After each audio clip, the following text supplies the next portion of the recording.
जैसे कि आज हम पढ़ेंगे मत्ती रचित सुसमाचार का तीसरा अध्याय। तो इसमें हम पढ़ेंगे यूहन्ना बपतिस्मा देने वाले के बारे में और यूहन्ना द्वारा यीशु का बपतिस्मा। तो आइए देखते हैं तीसरा अध्याय, यूहन्ना बपतिस्मा देने वाला। उन दिनों में यूहन्ना बपतिस्मा देने वाला आकर यहूदिया के जंगल में यह प्रचार करने लगा। तो यहाँ पर हम देखते हैं कि पहली लाइन में लिखा है कि यूहन्ना बपतिस्मा देने वाला यहूदिया के जंगल में प्रचार करने लगा। ठीक है, यहूदिया के जंगल में आकर प्रचार करने लगा। क्या प्रचार करने लगा? मन फिराओ क्योंकि स्वर्ग का राज्य निकट आ गया है।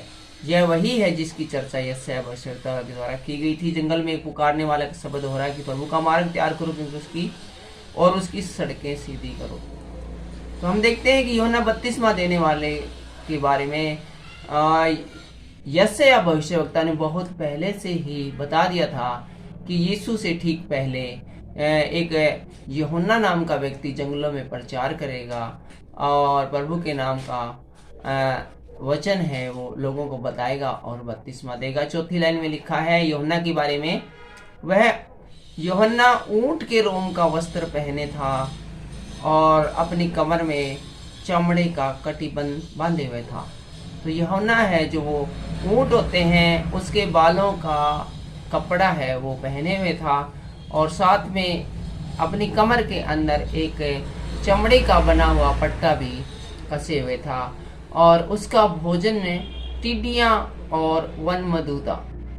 तो यहाँ पर जब हम देखते हैं कि उसका भोजन टिड्डियाँ और वन पशु था तो अक्सर हम कंफ्यूज हो जाते हैं कि क्या ये टिड्डियाँ खाता था और वन मधु तो समझते हैं शहद होता है। तो यहाँ पर लिखा हुआ है कि वहाँ के जो जंगल थे जहाँ की चर्चा की गई है उस जंगल में कुछ फल होते थे, फलीदार मटर टाइप के, उसका नाम है वो टिड्डियाँ होती थी। तो यहाँ पर हम यूहन्ना वो कोई मांसाहारी नहीं, मांसाहारी फल नहीं खाता था, बल्कि टिड्डियाँ नाम के जो फल थे उसको खाता था और इसके साथ शहद का प्रयोग अपने खाने में करता था। पांचवी लाइन में इस प्रकार से लिखा है, तब यरूशलेम और सारे यहूदिया और यरदन के आसपास के आसपास के सब स्थानों के लोग उसके पास आए। तो यहाँ पर हम देख रहे हैं कि यरूशलेम और यहूदिया और यरदन नदी के जो आसपास सारे के सारे जो नगर थे उसमें से बहुत सारे निकलकर यूहन्ना बपतिस्मा देने वाले के पास आए और उन्होंने अपने अपने पापों को मानकर यरदन नदी में उससे बपतिस्मा लिया। तो इन्होंने यूहन्ना की बातें सुनी और जाना कि वो सचमुच पापी है और बहुत सारे लोगों ने जो है पापों से फिरकर है वो बपतिस्मा लिया। जब इतने सारे लोगों को यूहन्ना ने बपतिस्मा लेते हुए देखा तो वो कहने लगा, सातवीं लाइन में लिखा है, जब उसने बहुत से फरीसियों और सदूकियों को बपतिस्मे के लिए अपने पास आते देखा तो उनसे कहा, हे सांप के बच्चों, तुम्हें किसने जता दिया कि आने वाले क्रोध से भागो। तो हैरान था यूहन्ना कि जो इतने सारे लोग हैं और जो मूर्ति पूजक थे, जो परमेश्वर के वचन पे नहीं चलते थे, इतनी बड़ी भारी मात्रा में आकर बपतिस्मा ले रहे थे।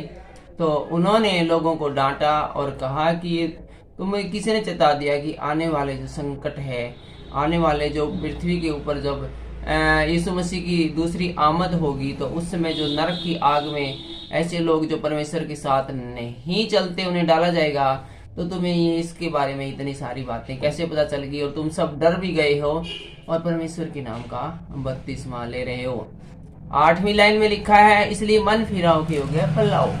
तो अब ये आगे कह रहे हैं कि यदि तुमने बपतिस्मा ले लिया है और अपने मन का जो फेराव कर लिया है और परमेश्वर की ओर अपना मन फेर लिया है तो परमेश्वर की योग्य फल भी लाओ, अर्थात ऐसे काम करो जो परमेश्वर को भाते हैं। और नौवीं लाइन में हम देखते हैं, और अपने अपने मन में यह न सोचो कि हमारा पिता अब्राहम है, और अपने अपने मन में यह न सोचो कि हमारा पिता अब्राहम है, क्योंकि मैं तुमसे कहता हूँ कि अब्राहम इन पत्थरों से अब्राहम के लिए संतान उत्पन्न कर सकता है। परमेश्वर इन पत्थरों से अब्राहम के लिए संतान उत्पन्न कर सकता है। तो यहाँ पर बहुत सारे लोग हैं वो कहते हैं कि अब हम तो अब्राहम के वंशज हैं, हम तो अब्राहम हमारा पिता है। और बहुत सारे लोग इस बात पे घमंड करते हैं, जो कि पुराने क्रिश्चियंस हैं, कहते हैं कि हम तो अब्राहम के खानदान से हैं। तो यहाँ पर यूहन्ना स्पष्ट कह देता है कि तुम ज्यादा अपने आप को अब्राहम के वंशज मत बताओ कि हम उसके बेटे हैं, हम उसके पोते हैं। तुम्हारे जो कर्म है ना, वो अब्राहम के आसपास भी नहीं है, बहुत बुरे हैं। और परमेश्वर को तुम्हारे जैसे जो अब्राहम के बेटे कहते हो, ऐसे संतानों की जरूरत नहीं है।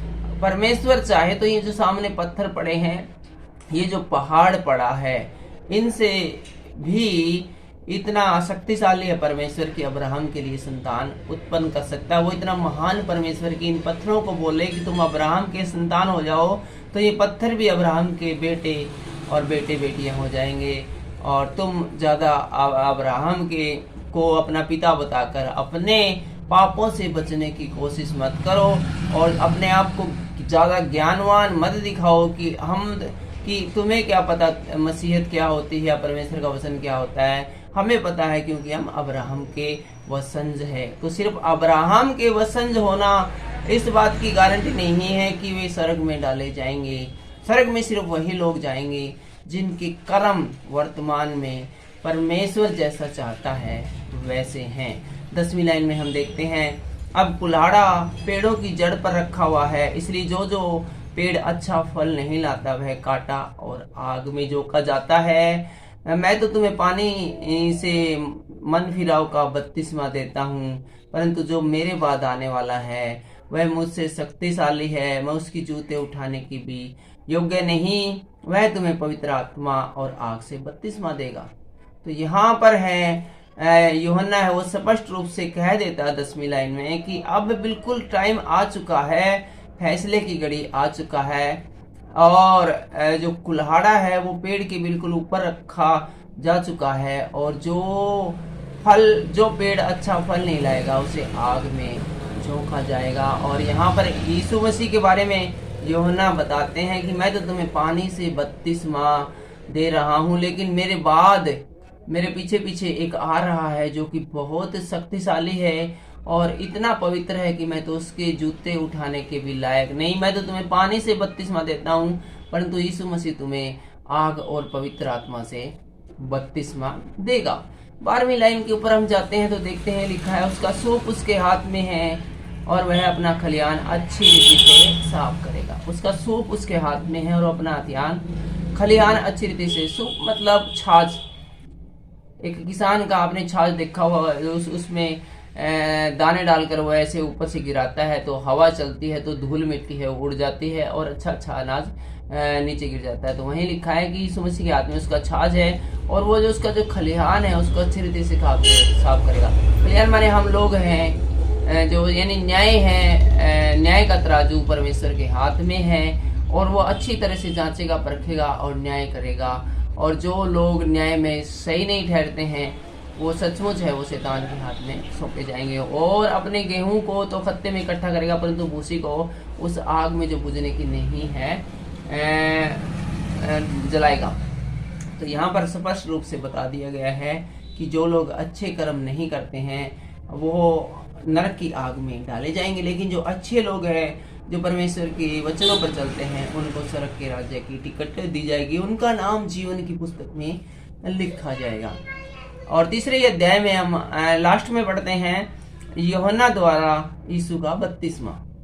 तो ये है 13वीं लाइन से, थोड़ा देख लेते हैं इसको भी, अभी वीडियो बस खत्म करते हैं 2 मिनट में। उस समय यीशु गलील से यरदन के किनारे यूहन्ना के पास उससे बपतिस्मा लेने आया। तो यहाँ पर यीशु मसीह की एंट्री होती है मत्ती रचित सुसमाचार में। और यहाँ पर देखते हैं कि उस समय यीशु गलील से चलकर यरदन के किनारे जहाँ पर यूहन्ना था वहां पर यूहन्ना से बपतिस्मा लेने के यीशु मसीह यूहन्ना के पास आते हैं, परंतु यूहन्ना यह कहकर उसे रोकने लगा, मुझे तो तेरे हाथ से बपतिस्मा लेने की आवश्यकता है और तू मेरे पास आया है।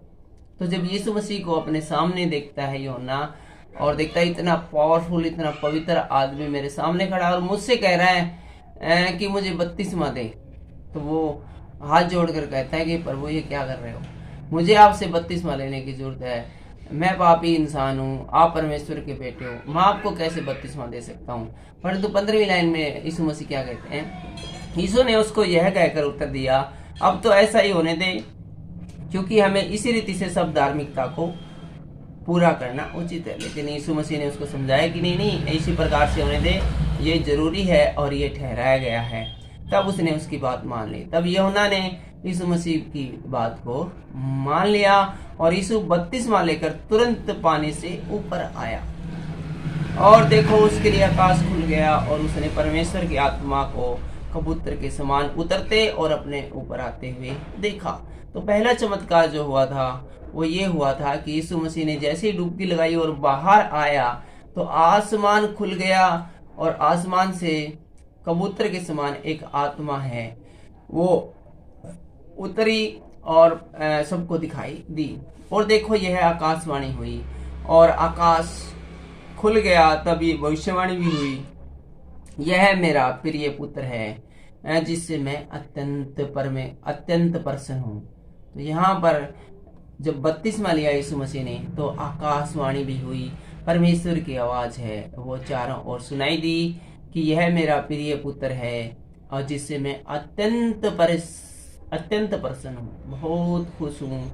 और इसके बाद है हम अगले वीडियो में पढ़ेंगे अध्याय 4, जिसके अंदर हम देखेंगे यीशु की परीक्षा, शैतान के द्वारा यीशु की परीक्षा और यीशु के सेवा कार्यों का भी आरंभ हम देखेंगे और प्रथम चेलों का बुलाया जाना और यीशु का रोगियों को चंगा करना, ये सब अध्याय 4 में हम अगले वीडियो में देखेंगे। इस वीडियो के द्वारा परमेश्वर आपको बहुत सी आशीष और बरकत दे। सबको जय मसीह की।